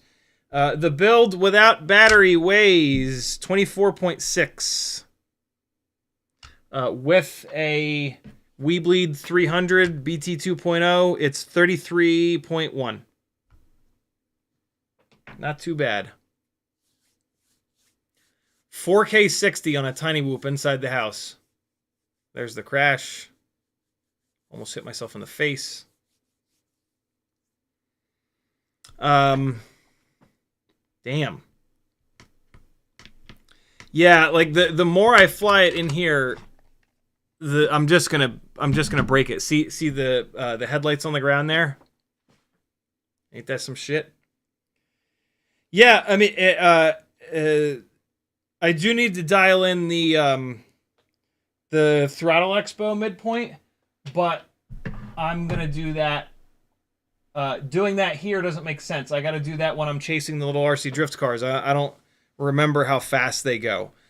So yeah, this is ready to go. It's gonna go get used for what it was built for, which is chasing those little fellas around. And so I'm gonna stop here with it. I ran that battery down pretty low. Look at it, 3.39, 3.35. But yeah, I mean, no less runtime than the walk snail build. There it is, minute and 44. Wow. That's pretty nuts. I'll fly a couple of analog batteries, and then we will part ways for the evening, my friends. Again, I'm so sorry. This was a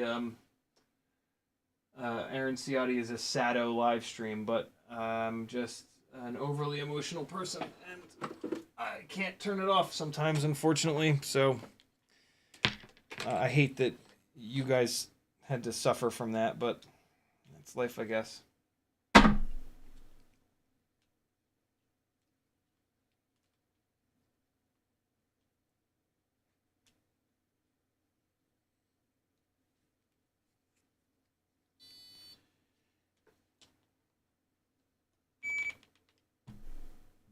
All right. This is the Beta FPV Matrix build. It's got the Matrix AIO and the CO3 camera. It's the all white and red build. I don't know how to do things. It's this build. It's on 40,000 kV Weebleed 0702s with the HQ biblades.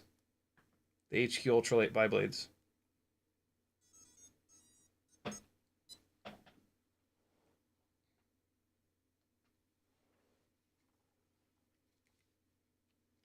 don't remember if this is one of the ones that goes full rainbow. When I crash, we'll see. Wow. The difference in latency is just astounding.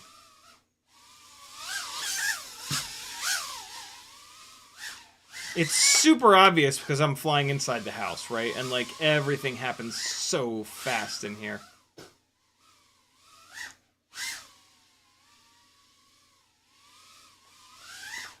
Ugh.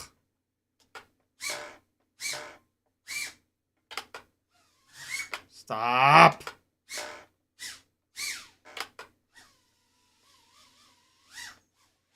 What's that pillow doing there?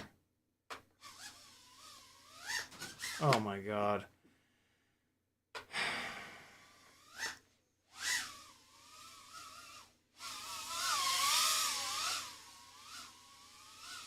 Oh god, that came close.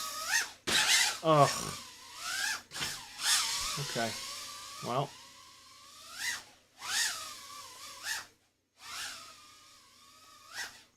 Oh, I can't believe I made that. Oh god! Wow, okay. That was... I just used up all my luck on that one. Ah, farts.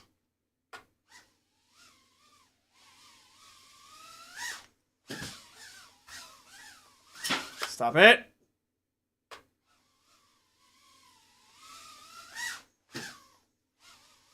I'm not throwing it. That's what I'm going for. Nope. That ain't it. Oh, come on now. Oh boy, I gotta...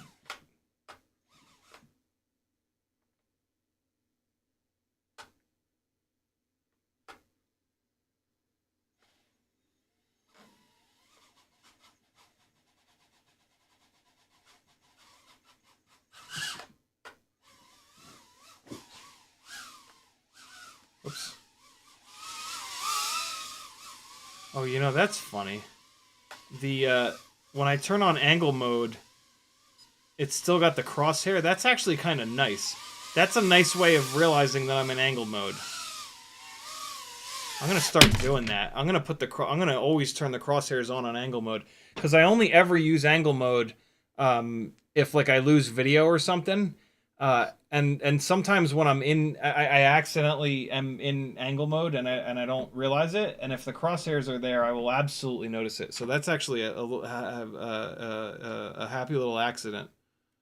That's pretty cool. One more battery in this and then I'm done. I'm sorry guys. I'm just out.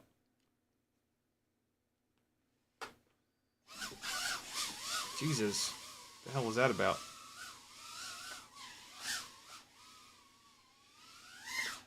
Oh my god! These 40,000 kV motors on these props is incredible.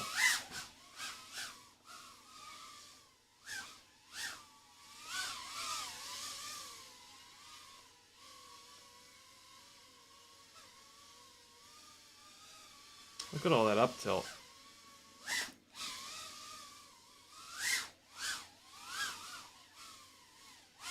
Teddy! Okay! Oh, I saw it coming, but didn't make a correction for some reason.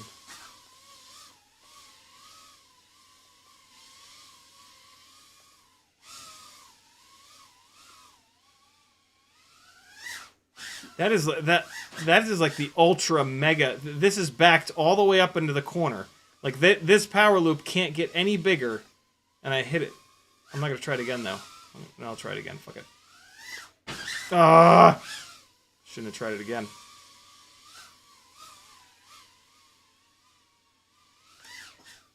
I was trying to do the rail gun. Okay.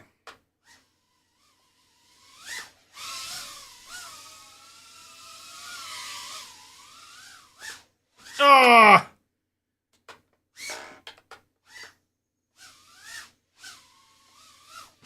Oh, god damn you, Larry.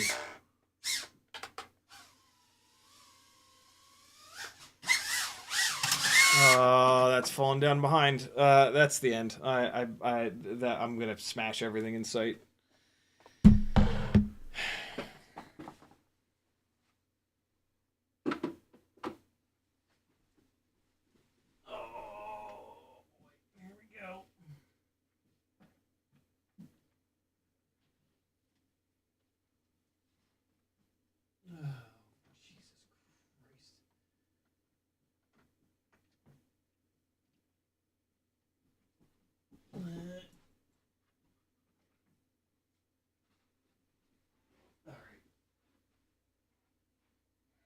And this is another one of the ones I have to glue the camera down. I can already tell that the camera's moving in the mount.